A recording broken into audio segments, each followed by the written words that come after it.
Greetings, this is Rabbi Josh Wander. Last night, right in the middle of the morning, I got a call in the middle of the night from my eldest daughter. A call that no parent would ever, in his worst nightmare, want to have. My daughter called me and said that she was just in the place where a ballistic missile has fallen and there is complete chaos. There are injured, bloodied people in the streets, people running around, homeless people, they don't know where to go. And she asked me what she thinks that she should do, what I think she should do. So I told her that I think that the best idea would be for her, first of all, to make sure she's all right and her surroundings, that everybody around her is all right. She, in her profession, is a police officer here in Eastern Jerusalem, so I know that she is well equipped to help people. That's what she does in her daily life. So I said, after you're done making sure you're safe and everyone else is safe, go back to the apartment and gather your stuff and get into your car and come back to Jerusalem, because I think that you need to be with the rest of your family. I get a second call a little bit later, saying that she went back to her apartment and her apartment was unfortunately completely destroyed. All of her belongings were strewn all over the place. The ceiling was down. The walls were collapsed. And unfortunately, she could not go back to it. She actually grabbed a few police uniforms and she made her way to her car, where she planned on coming back to Jerusalem. Unfortunately, when she got to her car, she realized that her car too was completely demolished. The windscreen, the windshield was completely blown in, and there was things that was on top of the car and around the car and completely dented, and there was no way that this was a functional car. And she realized also that there's no way that she would be able to get it out of the area. So she called me again. I told her that she should just go to a safe place and I will come and pick her up.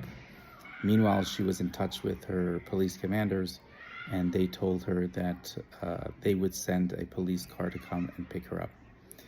That's what happened. They sent a police car and they came and they picked her up. They brought her back to Jerusalem, where I met her.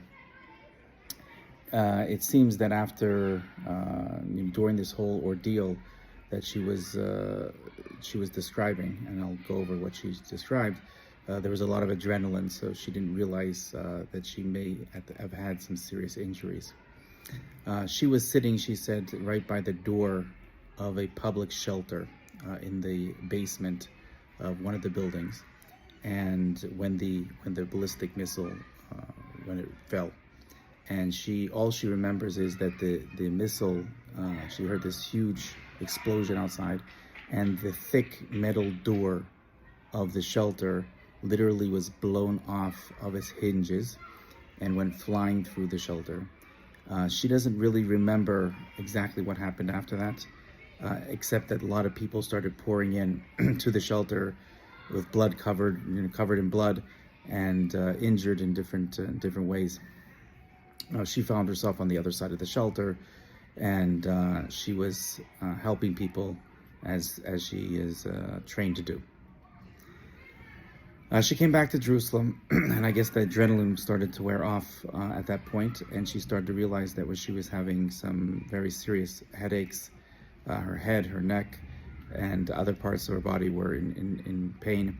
She also was having trouble with hearing out of her ears, and we decided, of course, that she had to go immediately to the emergency room of the hospital here in Jerusalem, Hadassah Ein Kerem. She went to the hospital. When she was there, she was evaluated over the next several hours. They realized she did have a hearing loss, and they prescribed her some steroids and medications in order to help her with that. They also diagnosed her with having a concussion from the blast trauma. And now she's home sleeping after 2 days of not sleeping. She's home in her bed sleeping, but she has lost basically everything. She's not able to go back to her apartment and retrieve anything that may be left there. We actually contacted the insurance company, the car insurance, and they told us that since this was a terror attack or a war-related attack, so therefore the government is the one that needs to be contacted. Their insurance will not kick in. So now she's without any clothes, without a car, without any way of getting around, and she's left with nothing. Just yesterday she had a beautiful apartment in Bat Yam and a beautiful car, and today she's left with nothing. This is not just her story. There is, of course, stories all around her, dozens and dozens of families that were left homeless in the streets. I believe 6 different buildings, entire apartment buildings, high rises, were completely demolished. They're going to be demolished. Meaning they're in the condition where the residents cannot return to them. And there are many other places around that people are now going to be, like I said, homeless and without any means to help themselves, their children, their spouses. So my appeal, of course, to everyone that's listening to this is that this is the time when Israel needs you. Israel needs help from around the world. We know that you're watching on the news what's happening, and you are with us. We know we have friends everywhere around the world, and we need you to stand up and help us. We are willing to be here and do whatever it takes to fight this evil Iran, this evil regime. But in order to do that, we need you to help us get through this. And just like my daughter, like I said, there are dozens and dozens of families, both just from one night in Rehovot and in Bat Yam, and we hope to God that this doesn't continue. But if it continues like this, this probably will be an ongoing events that we're going to see. Many people in these kind of conditions, killed, injured, homeless, and we need your help. So please give generously, help us help you, because the truth is that whoever blesses us will be blessed, whoever curses us will be cursed, and by blessing us, you too will be blessed. Thank you so much, and we hope to hear good news very soon.